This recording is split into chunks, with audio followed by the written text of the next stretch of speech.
Hello दोस्तों, आज की इस वीडियो में हम first semester political science honours का एक सब्जेक्ट है अंडरस्टैंडिंग पॉलिटिकल थ्योरी। आज की इस वीडियो में हम अंडरस्टैंडिंग पॉलिटिकल थ्योरी के 2023 के क्वेश्चन पेपर को देखेंगे। देखिए दोस्तों, अभी लास्ट टाइम अगर हम बात करें तो फर्स्ट सेमेस्टर के जो एग्ज़ाम हुए थे वो मार्च 2023 में हुए थे। तो आज की इस वीडियो में हम मार्च 2023 के इस क्वेश्चन पेपर को देखेंगे। देखिए, न्यू सिलेबस पर बेस्ड है तो काफ़ी ज़्यादा इंपॉर्टेंट है ये क्वेश्चन पेपर आपके लिए। आपको एक अंडरस्टैंडिंग दे सकता है कि किस तरह के मतलब क्वेश्चन आ सकते हैं एग्ज़ाम में, या किस तरह का एग्ज़ाम मतलब पेपर आपका आ सकता है। तो काफ़ी ज़्यादा आपके लिए इम्पॉर्टेंट है। एक बात मैं यहाँ पे क्लियर कर देता हूँ, मैं ये नहीं कह रहा कि यही मतलब सारे क्वेश्चन आएंगे। मैं यहाँ पे ये आपको बताना चाहूँगा कि जब हम बात करते हैं इंपॉर्टेंट क्वेश्चंस की, तो जो प्रीवियस क्वेश्चन पेपर्स होते हैं वो बहुत ज़्यादा इंपॉर्टेंट होते हैं। तो ठीक है, जो प्रीवियस क्वेश्चन पेपर होते हैं वो काफ़ी ज़्यादा इंपॉर्टेंट होते हैं। प्रीवियस क्वेश्चन पेपर से ही इंपॉर्टेंट क्वेश्चन बनाए जाते हैं। तो यहाँ पर 2023 का क्वेश्चन पेपर दिया गया है। और अगर मैं बात करूँ अंडरस्टैंडिंग पॉलिटिकल थ्योरी की प्लेलिस्ट की, तो उसमें उसमें मैंने आपको 2021 और 2022 के क्वेश्चन पेपर भी मतलब वहाँ पर शो करे हैं। वीडियो ऑलरेडी बनी है जिसमें मैंने आपको 2021 और 2022 की जो पेपर क्वेश्चन पेपर्स थे वो वहाँ पर दिखाए हैं। तो वो भी अगर आप देख लोगे तो काफ़ी ज़्यादा आपके लिए मतलब हेल्पफुल रहेगा। हालांकि ये वीडियो भी आपके लिए काफ़ी ज़्यादा इंपॉर्टेंट है क्योंकि ये न्यू सिलेबस पर बेस्ड है और यहाँ पर हम एक लेटेस्ट क्वेश्चन पेपर देखेंगे। तो चलिए आगे बढ़ते हैं। आगे बात अगर हम करें नॉर्मली, तो यहाँ पे देखिए ये 90 मार्क्स का पेपर आया था।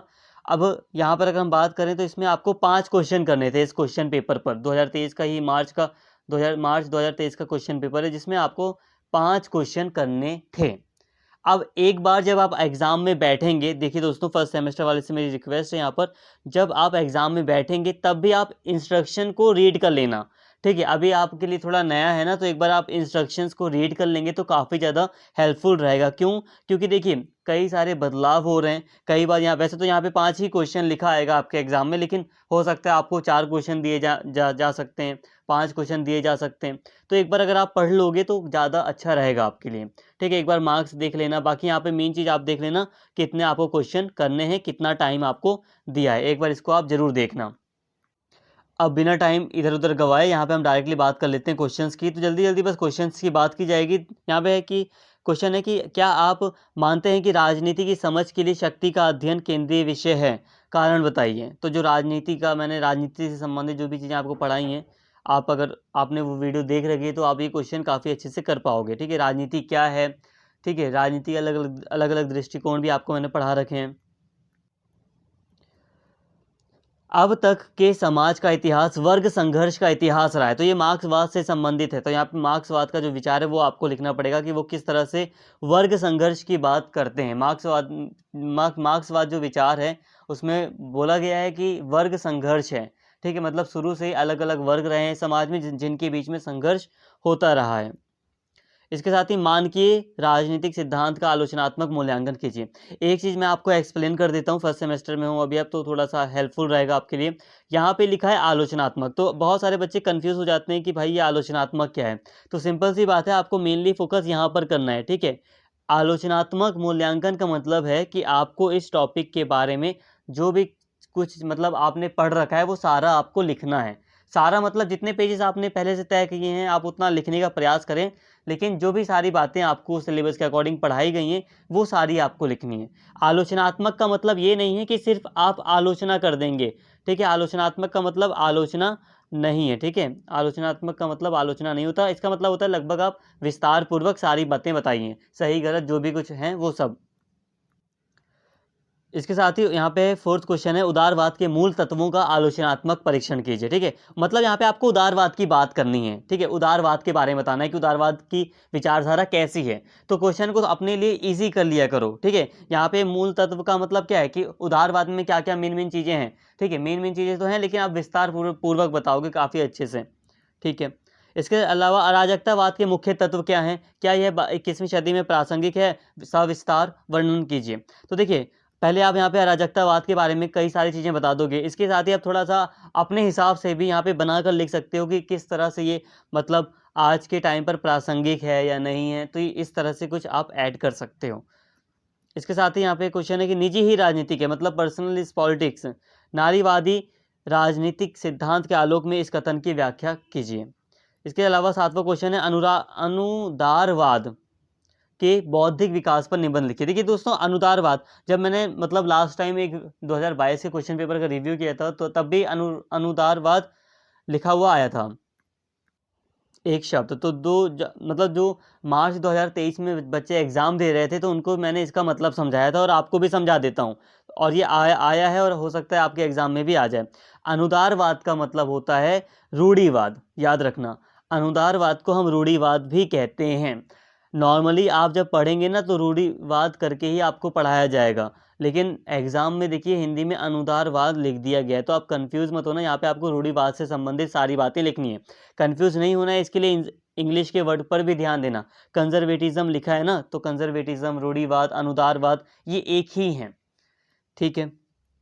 इसके अलावा उत्तर आधुनिकतावाद क्या है? क्या आपको लगता है कि इसने राजनीतिक सिद्धांत को भी संरचित किया है?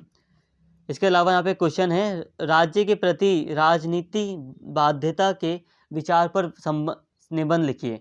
देखिए, पॉलिटिकल ऑब्लिगेशन से संबंधित मैंने वीडियो बनाई है, स्पेशली पॉलिटिकल ऑब्लिगेशन से संबंधित। प्लेलिस्ट जब आप देखेंगे ना, अंडरस्टैंडिंग पॉलिटिकल थ्योरी की प्लेलिस्ट, तो उसमें आपको ये वीडियो भी दिखाई देगी, तो काफ़ी इंपॉर्टेंट, आप इसको भी देख सकते हैं। अगर पॉलिटिकल ऑब्लिगेशन से कोई भी क्वेश्चन आएगा तो आप काफ़ी अच्छे से कर पाएंगे।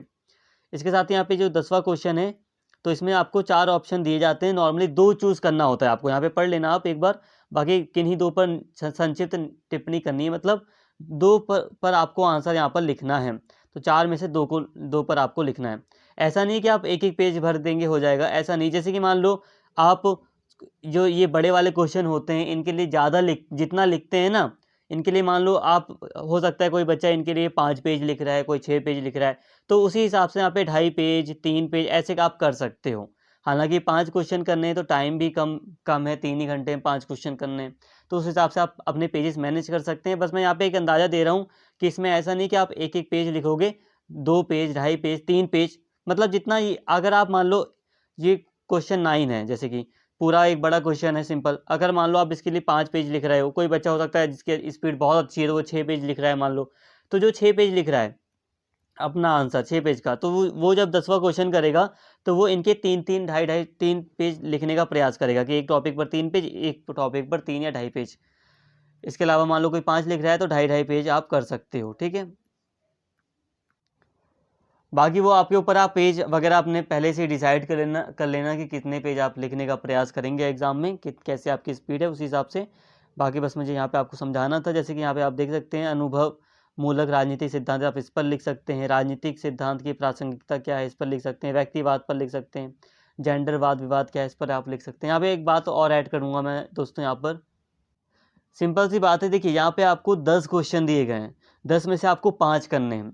तो यहाँ पे देखिए 5 को आप वही चूज़ कीजिए जिस पर आप अच्छे से लिख सकते हैं। तो पहले आप चूज़ कर लो हल्का हल्का मन में, फिर लिखना तुरंत शुरू कर दो। कम टाइम होता है, ज़्यादा टाइम होता नहीं है, लिखना आपको तुरंत ही शुरू करना है।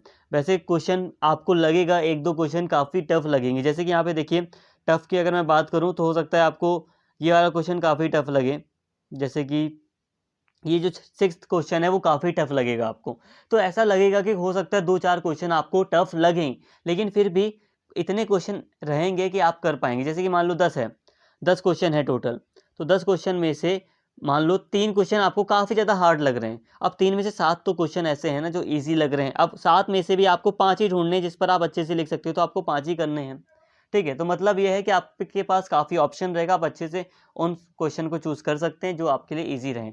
इसके साथ ही जो वीडियो की प्लेलिस्ट है वो भी अवेलेबल है, अगर आप चाहें तो आप उसको एक बार देख सकते हैं, उसको भी फॉलो कर सकते हैं, वो भी यूज़फुल है, ठीक है। उसमें भी जो वीडियोज़ हैं वो आपके लिए काफ़ी ज़्यादा यूज़फुल है, उसमें भी आप अच्छे से आपको टॉपिक एक्सप्लेन किया गया है। अगर आप उसको भी देख लेंगे तो वो भी आपके लिए काफ़ी ज़्यादा यूज़फुल रहेगा। उम्मीद करता हूँ वीडियो आपको पसंद आई होगी। अगर वीडियो अच्छी लगी हो तो प्लीज़ चैनल को सब्सक्राइब कर लें, वीडियो को लाइक करें, शेयर करें और कमेंट करके अपना फीडबैक जरूर दें। Thank you.